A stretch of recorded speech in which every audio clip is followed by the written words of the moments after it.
আজিকর কাণ্ডে এবার এক কাট্টা বিরোধীরা মূলত রাম বাম সকলের মুখে একটাই স্লোগান, দফা এক দাবি এক, মমতার পদত্যাগ। কার্যকরের ঘটনায় অস্বস্তির মূল কারণ, নতুন করে দলের অন্দরে ফাটলের ইঙ্গিত, বিদ্রোহী একের পর এক শাসক নেতা।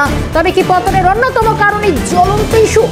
কেউ বেসুরো, কেউ বিদ্রোহী, অন্দরেই যেন অশনি সংকেত। আপনাদের কয়েকটা বিষয় একটু জানিয়ে রাখি, কারণ আরজিকর কাণ্ডে কিন্তু শাসক পক্ষেরও অনেকেই মুখ খুলছেন। কিছুক্ষণ আগে দেখাচ্ছি সকাল থেকে সুখেন্দু শেখর রায় তার বক্তব্য, আবার বিরোধীরাও যা বলছেন, দফা এক দাবি এক, মমতার পদত্যাগ।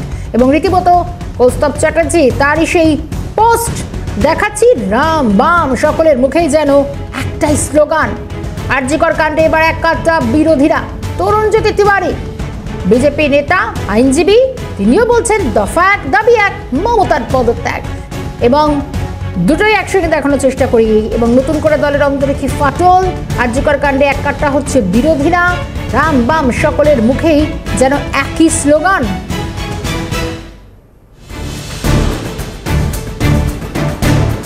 ইতিমধ্যে দুটো বিষয় আপনাদের দেখানোর চেষ্টা করি। সন্দীপ ঘোষ এবং তার সঙ্গে নগরপালকেও জেরা করা হোক, যেমনটা সুখেন্দু শেখর রায় আজকে বলেছেন। এবং এই বিষয় নিয়ে কিন্তু কিছুক্ষণ আগে কুণাল ঘোষ তিনিও রীতিমতো ক্ষোভ প্রকাশ করেছেন। কুণাল ঘোষ, অন্যদিকে আরজিকর কাণ্ডে এবার এক কাট্টা হচ্ছে বিরোধীরা, দফা এক দাবি এক, মমতার পদত্যাগ। রাম বাম সকলের মুখেই একটা স্লোগান। সিপিএম নেতা কৌস্তব চট্টোপাধ্যায় তিনি রয়েছেন আমার সঙ্গে। কৌস্তবকে স্বাগত জানাই ক্যালকাটা নিউজে। এই মুহূর্তে একটি পোস্ট আপনারাও দেখতে পাচ্ছি, এবং যেখানে আরজিকর কাণ্ডে কোথাও যেন সব সুর একই জায়গায় গাঁথা হয়ে যাচ্ছে। হবেই তো, মুখ্যমন্ত্রী নির্লজ্জ মুখ্যমন্ত্রী, সিপি এবং পিসির পদত্যাগ চাই, সিপি পিসির পদত্যাগ, এটাই মানুষ আওয়াজ তুলেছে। এবং যেটা করছে, তৃণমূলের মাস্কের বাহিনী নামিয়ে ওখানে ভাঙচুর করেছে। তারপর নিরাপরাধ ছেলে মেয়েদের যারা অবস্থানে বসেছিল, নিরাপরাধ এসএফআই ডিওএফআই বাচ্চাদের রাতের অন্ধকারে লালবাজারে তুলছে। গতকাল আমি রাত্রি 3:30 অবধি লালবাজারে ছিলাম, এখন আবার লালবাজারে আছি। এখন আমরা শেষ দেখে ছাড়তে চাই, শেষ দেখতে চাই যে যারা অপরাধী তাদের সাথে গুলিয়ে দেওয়ার চেষ্টা করা হচ্ছে, নিরপরাধ ছেলে মেয়েদেরকে যারা এসএফআই ডিওএফআই অবস্থানে ছিল তাদেরকে ধরার চেষ্টা হচ্ছে। নির্লজ্জ মুখ্যমন্ত্রী এবং ভয়ানক অসভ্য টাইপের মুখ্যমন্ত্রী, এর বিরুদ্ধে আন্দোলন হবে। এবং একটাই কথা, কতজনকে অ্যারেস্ট করবে, কতজনকে অ্যারেস্ট করবে? তোমার জেলে এত জায়গা নেই অ্যারেস্ট করার। 14 তারিখ রাত্রে যেভাবে পশ্চিমবাংলায় মহিলারা রাত্রিবেলা ঝাঁপিয়ে পড়েছিল, তাতে জেলে এত জায়গা নেই অ্যারেস্ট করার। আবার বলছি, দফা এক দাবি এক, মুখ্যমন্ত্রীর পদত্যাগ। কৌস্তব দা, আরজিকরের ঘটনা কোথাও কি শাসকের একটা অস্বস্তির জায়গা হয়ে যাচ্ছে? কেন বলছি কথা? তাকেও তো আমরা দেখছি যে তিনি বলছেন যে নগরপালকেও একই সারিতে এনে তদন্তের আওতায় আনা হোক। আর করতে হবে তো, করতে হবে তো। কে সন্দীপ ঘোষ? কে মুখ্যমন্ত্রীর কে হন সন্দীপ ঘোষ? সন্দীপ ঘোষ মুখ্যমন্ত্রীর কে হন? কত প্রভাবশালী? হ্যাঁ, সন্দীপ ঘোষ ঠিক করে দিচ্ছেন। ঘটনার যেখানে ঘটনা ঘটালো তারপরের দিন সেখানটা ভাঙচুর করার চেষ্টা করলো সন্দীপ ঘোষের নেতৃত্বে। কে এই সন্দীপ ঘোষ?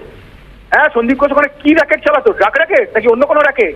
কোথা থেকে ওখান থেকে খাম আসতো? মুখ্যমন্ত্রী বলছেন বাম আর রাম, মুখ্যমন্ত্রী বাম আর রাম বলছেন, তার কারণ ওখান থেকে মুখ্যমন্ত্রীর কাছে খাম আসতো, খাম পাঠাতো সন্দীপ ঘোষ।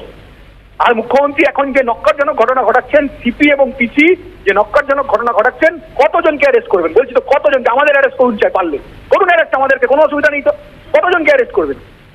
কৌস্তব দা, সন্দীপ ঘোষের কথা যখন বলছেন তাহলে একটা একটু জানি আপনার থেকে, কারণ আজকেও যখন আমরা ক্যালকাটা নিউজের তরফ থেকে সাংবাদিকরা প্রশ্ন করেছিলেন, বাবা বিশাল মেজাজ দেখিয়েছেন তিনি, তার কারণ দরজা সপাটে বন্ধ করে দিলেন, মানে কোথাও কি খেয়েই হারাচ্ছেন? মানে এবার কি একটু ভয় আসছে? মানে এটা না, আসলে জানোয়ারদের এরকমই হবে। এসব জানোয়ার এরা ভক্ষক, এরাই রক্ষক হয়ে গেছে, রক্ষকেরা রক্ষক হয়ে গেছে।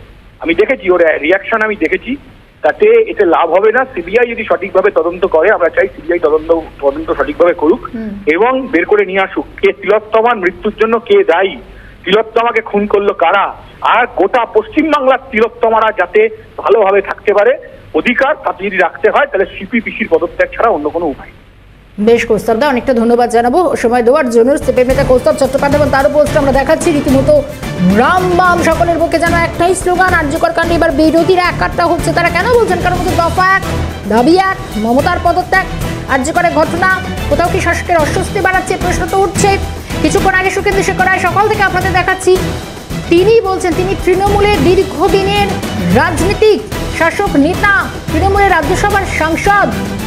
এবারও দল তাকে মনোনয়ন দিয়েছিল, প্রার্থী করেছিল, তিনি নির্বাচিত হয়েছেন, তিনি সাংসদ, কিন্তু তার মধ্যেও তিনি শুরু থেকেই গোটাই আরজিকর কাণ্ডের প্রতিবাদে মুখর ছিলেন। তিনি বলছেন যদি সন্দীপ ঘোষকে তলব করা হয়, কে সন্দীপ ঘোষ, কতটা প্রভাবশালী, কিন্তু তারপরও তাহলে নগরপাল সিপি কমিশনার অফ পুলিশ কলকাতার নগরপাল বিনীত কুমার গোয়েল তাকে কেন জিজ্ঞাসাবাদ করা হবে না? সঙ্গে সন্দীপ ঘোষ তিনি কি অর্ডার দিয়েছিলেন সে হলঘরটা ভাঙার? ক্রাইম সিনের পাশে অত্যন্ত গুরুত্বপূর্ণ এই হলঘর ভাঙার সিদ্ধান্ত কেন দিতে হলো? কার মদতে এই হলঘরটা রাতারাতি ভাঙা হয়ে গেল? ক্রাইম সিনের তথ্য লোপাটের চেষ্টা, এতগুলো গুরুত্বপূর্ণ প্রশ্নের উত্তর, ঘটনা 3 দিন পর এলাকায় সেই ক্রাইম সিনে স্নিপার ডগ এলো, এই প্রশ্নের উত্তরগুলো কি এড়িয়ে যেতে পারেন?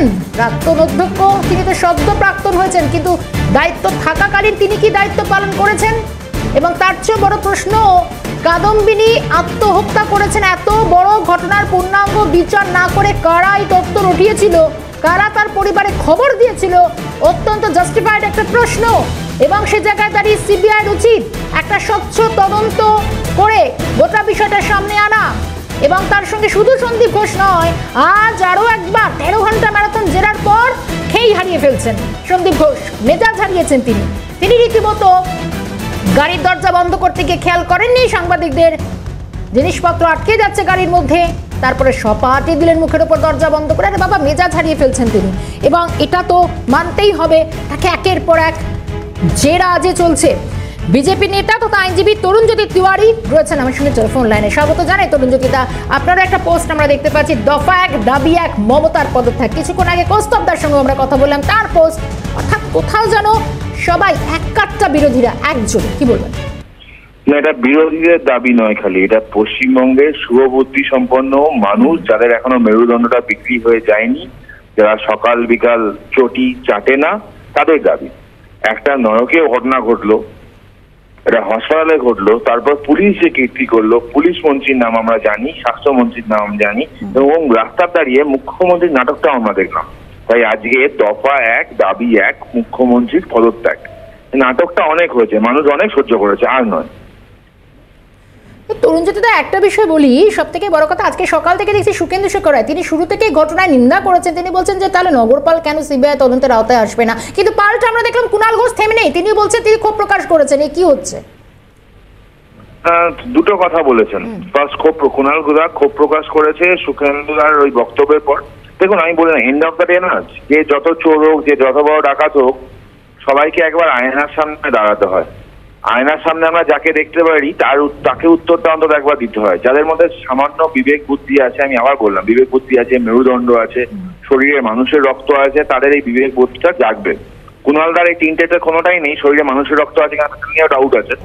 তিনি চটি চেটেই যাবেন, ওটাই তার ভবিষ্যৎ, ওটাই তার বর্তমান, এবং ওটা জীবনের শেষ পর্যন্ত উনি সেটাই করবেন, ওনাকে করতে দিন। যেসব মানুষদের এখনো মানে আত্মসম্মান বোধটুকু আছে, যারা বুঝতে শেখে, যাদের চোরকে চোর বলার ক্ষমতা আছে, তারা প্রতিবাদটা করবে এবং করা উচিত। আমি তো বলছি, পশ্চিমবঙ্গের রাজনীতি ভুলে, রাজনৈতিক দল ভুলে প্রত্যেকটা সাধারণ মানুষের রাস্তায় নামা উচিত প্রতিবাদের জন্য। আজকের কথা বলছি আপনাকে, আজকে বিকেল 4টের সময় যুব ভারতীর সামনে একটা জমায়েত আছে।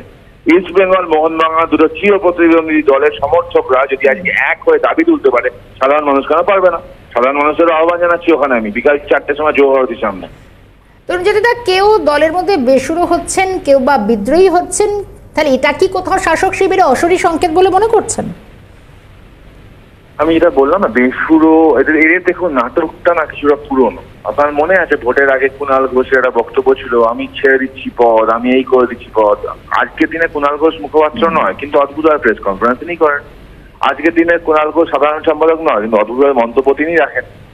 তো তৃণমূলকে নিয়ে বাংলার মানুষ খুব একটা বেশি ভাবিত নয়, তৃণমূলকে নিয়ে বাংলার মানুষ খুব একটা চিন্তাও করে না, কারণ এদের প্রত্যেকটার পিছনে না একটা স্বার্থ থাকে, একটা চাল থাকে। আমরা এত চাল টাল বুঝি না, আমরা বাংলা কথা বুঝি, সোজা ভাষা বুঝি, এবং সোজা ভাষার একটাই দাবি, ওই দফা 1 দাবি 1 মমতার পদত্যাগ। এবং আবার বলছি, আপনার চ্যানেলের মাধ্যমে যারা যারা শুনছেন, যারা কলকাতার আশেপাশে আছেন বা দূরে আছেন, যারা ফুটবল প্রেমী, যারা ফুটবল যারা কোনোদিন দেখেনি, তাদেরকেও বলছি বিকাল 4টের সময় যুব ভারতীর সামনে চলে আসুন। বেশ, তরুণজ্যোতিদা, অনেক ধন্যবাদ জানাই সময় দেওয়ার জন্য। আইনজীবী, বিজেপি নেতা তরুণজ্যোতি তিওয়ারি ছিলেন টেলিফোন লাইনে।